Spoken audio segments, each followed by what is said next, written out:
Okay friends, इस video में हम नथिंग के 5 स्ट्रक्चर्स को जानेंगे और इंग्लिश में किस प्रकार से इसका यूज करना है। तो रूल नंबर 1 देखते हैं।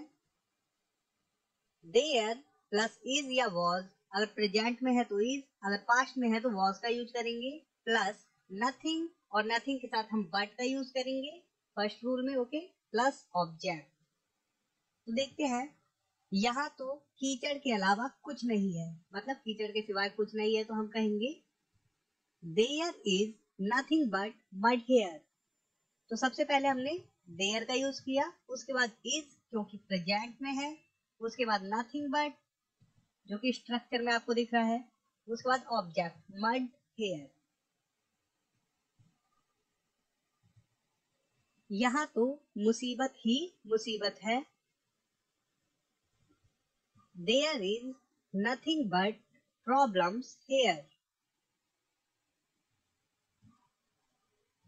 इस पार्क में तो पानी ही पानी था, ये पास्ट में है। There was nothing but water, sorry there नहीं, दिस पार्क, इस पार्क में है ना। There was nothing but water in this park.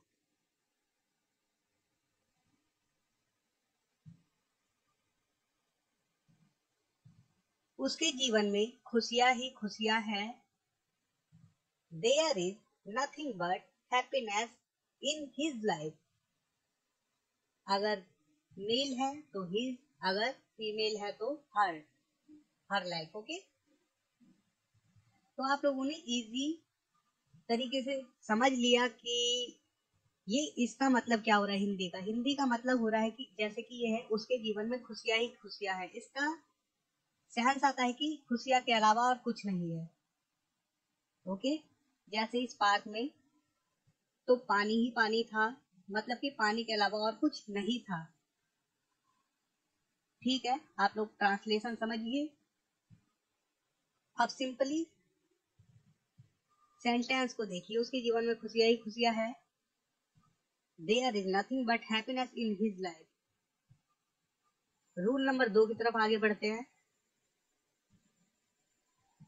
तो इस रूल के हिसाब से हम सबसे पहले सब्जेक्ट को रखेंगे प्लस हेल्पिंग वर्ब अगर है तो, अन्यथा हम डायरेक्टली वर्ब का यूज कर सकते हैं, plus nothing but plus object.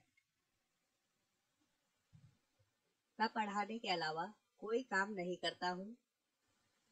I do nothing but teach.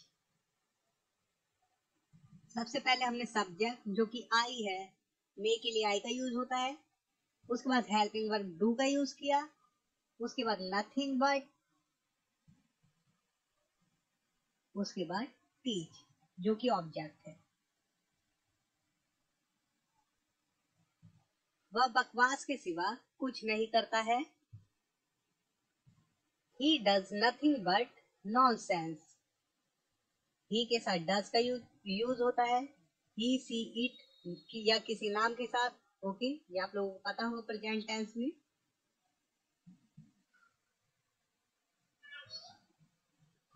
किशोर खाना बनाने के सिवा कुछ नहीं करता है। Kishore does nothing but cook food. उसने बहस के अलावा कुछ नहीं किया, तो ये पास्ट में है, कुछ नहीं किया। He did nothing but argue. तो हमने did का यूज किया क्योंकि ये पास्ट में है। तो ये मैं यहाँ पर बता दूं, ये वर्ब की सेकंड फॉर्म है। डू डिड डन होता है ना, उसी प्रकार से वर्ब की सेकंड फॉर्म है। मैंने उसे एक किताब के अलावा कुछ नहीं दिया, तो दिया का क्या होता है सेकंड फॉर्म, गेव। तो सबसे पहले सब्जेक्ट, उसके बाद गेव जो कि वर्ब की सेकंड फॉर्म है, हर nothing but a book.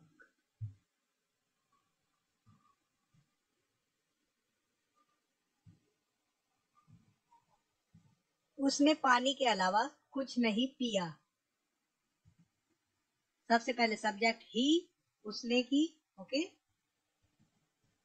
Drank मतलब पिया, नथिंग बट ऑब्जेक्ट वाटर, पानी। तुम एक मूर्ख के सिवाय कुछ भी नहीं हो। यू आर नथिंग बट अ फूल। आप ट्रांसलेशन पर ध्यान दीजिए, इसके अलावा स्ट्रक्चर को समझिए। उसने लड़ने की सिवा कुछ नहीं किया। He did nothing but fight. Subject, उसके बाद डिड, किया का जो कि डू की सेकंड फॉर्म है डिड, ओके। और इसी प्रकार से देखिए, उसने पैसों के सिवा कुछ नहीं दिया। यहाँ पर दिया है तो gave. He gave nothing but money. Rule number 3 की तरफ बढ़ते हैं। नन या नथिंग बट दोनों में से किसी का भी यूज कर सकते हैं, और वो भी स्टार्टिंग में। देखिए, उसके अलावा आपके उसके अलावा आपकी किसी ने मदद नहीं की। None but he helped you.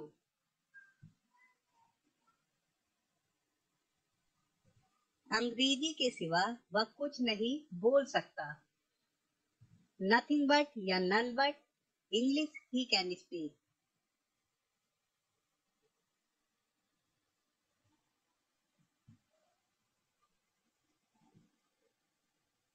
मेरे अलावा आपकी कोई मदद नहीं कर सकता। नन बट या nothing but I can help you. तो यहाँ पर मैं एक बार आपको स्ट्रक्चर बताई दूं। स्टार्टिंग में हम नथिंग बट या नन बट का यूज करेंगे, उसके बाद सब्जेक्ट का यूज करेंगे, उसके बाद मॉडल कैन का यूज करेंगे, वर्ब की फर्स्ट फॉर्म, उसके बाद ऑब्जेक्ट। तो यहाँ पर मैं आप लोगों को एक बात बता दूं कि यहाँ पर जब सकता है या सकता वाला कोई सेंटेंस है तो उसके लिए आप कैन का यूज करेंगे। अदरवाइज अगर आपको पास्ट में बोलना है तो आप वर्ब की सेकंड फॉर्म का यूज करेंगे। अगर प्रेजेंट में है तो फर्स्ट फॉर्म का कैन की जरूरत नहीं है, ओके। अगर सकता है तो कैन की आवश्यकता पड़ेगी, ओके। तो इसलिए आप लोग स्ट्रक्चर को देखिए और समझिए। आप स्ट्रक्चर को, ट्रांसलेशन को देख के भी समझ सकते हैं। उसके अलावा कोई इस काम को पूरा नहीं कर सकता है। Nothing but he can complete this work.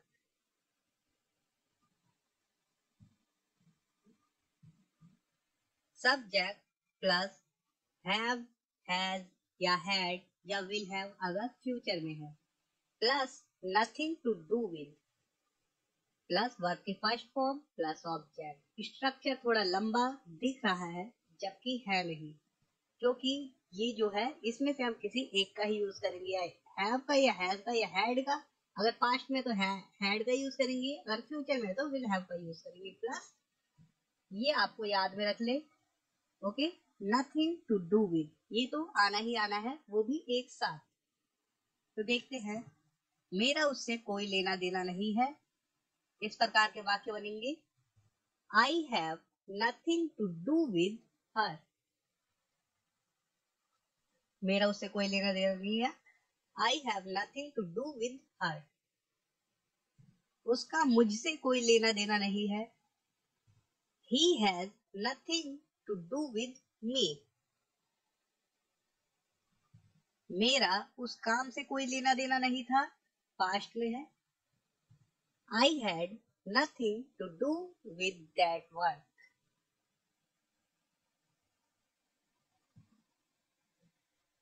उम्मीद कर रहा हूं आप लोग समझ रहे होंगे।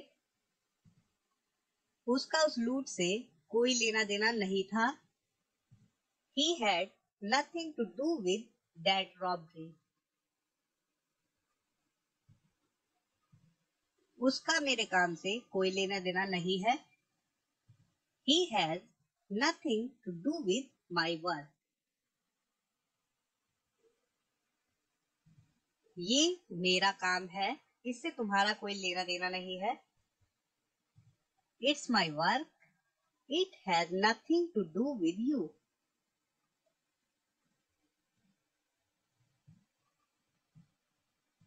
मेरा तुम्हारे पैसों से कोई लेना देना नहीं है।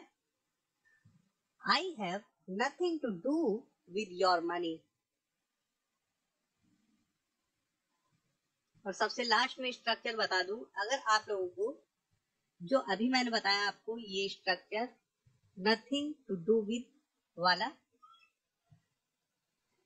स्ट्रक्चर इस प्रकार से भी बोला जा सकता है। ये आप लोगों को ध्यान में रखना है। सिचुएशन एक ही होगी, स्ट्रक्चर थोड़ा अलग हो सकता है। जैसे कि सब्जेक्ट प्लस डोंट या डजंट या didn't plus have anything to do with plus object. Nothing to do with के अलावा ये हो सकता है anything to do with. Okay, इस प्रकार से भी काफी जगह बोला जाता है, तो आप कंफ्यूज ना हो इसलिए ये आपको मैं रूल बता रहा हूं। देखिए, मेरा तुम्हारे पैसों से कोई लेना देना नहीं है, जैसा कि ऊपर वाले सेंटेंस में भी है, I have nothing to do with your money. तो ये देखिए, इस प्रकार से भी बोला जा सकता है, I don't have anything to do with your money. उसका उस बात से कोई लेना देना नहीं है। He doesn't have anything to do with that matter. उसका उस लूट से कोई लेना देना नहीं था। He didn't have anything to do with that robbery.